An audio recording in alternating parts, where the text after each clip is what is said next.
Okay, imagine this. You're Genghis Khan. You've conquered more land than anyone in history. Armies kneel, cities crumble, and your name alone makes enemies shake in their boots. But here's the twist most people don't know. One of your deadliest secret weapons isn't a sword, or a horse, or even your legendary military genius. It's your daughter. Yeah, you heard that right.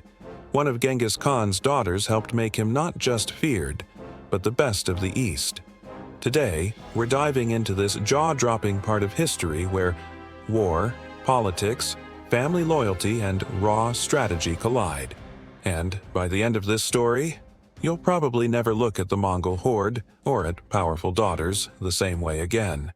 Oh, and if you thought medieval princesses were just sitting around weaving tapestries and waiting for Prince Charming, buckle up. They were more like political chess pieces with knives in their boots.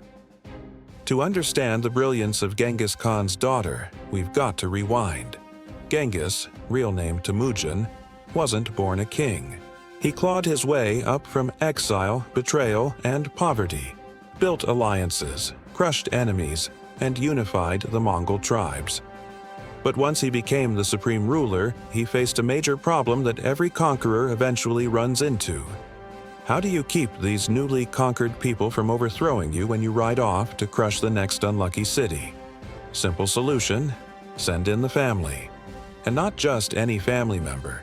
He trusted his daughters more than his sons when it came to ruling the empire's front lines. Shocking, right? Because usually, in most medieval societies, daughters were married off for alliances, seen as expendable political trade chips. But Genghis Khan, he looked at his fiercely intelligent daughters and went, "Nope, these are my secret generals in fancy clothes." And among them, one stood out above the rest: Altani, sometimes spelled Altalun depending on the source.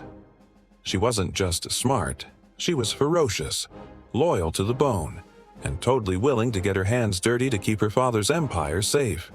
Let's set the stage. On the steppes and beyond, the Mongols were still expanding rapidly. But every time Genghis rode off to bring another kingdom to its knees, rebellions flared behind him. So, what's the play?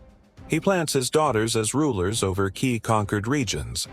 Marry them strategically to important local princes. Then, plot twist, once the husband dies mysteriously, and oh wow, they often did, the daughter rules directly. Suddenly, loyal daughters were governing some of the most critical Silk Road territories. This wasn't just nepotism, it was genius.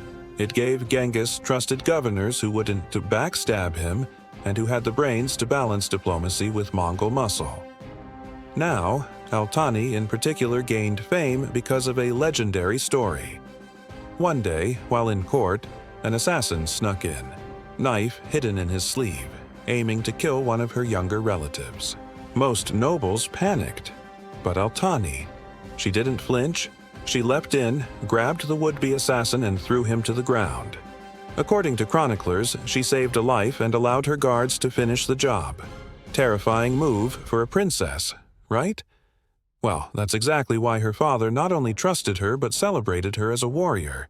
The Mongol court even sang songs about her bravery. She wasn't a damsel. She was a frontline defender of the Khan's bloodline. Yeah, Genghis's daughters were that powered-up Susan. This family-based system worked so well it terrified rival rulers. They weren't just fighting Genghis. They were fighting an entire dynasty of warrior women who combined diplomacy with no-nonsense Mongol efficiency.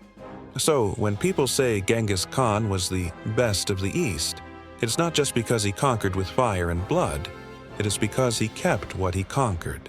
And that stability was largely thanks to these daughters, who ruled key regions like Otrar, Samarkand, and Bukhara. They became empire stabilizers, keeping rebellions down and trade routes flourishing.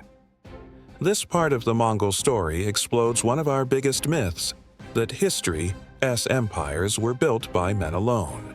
Behind the thunder of hooves and the clash of swords, there were these brilliant, decisive women shaping the bloodstream of an empire that stretched from the Pacific to Europe. Genghis Khan's daughters weren't just side characters.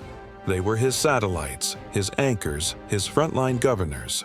Successful conquest isn't just about taking land, it's about keeping it.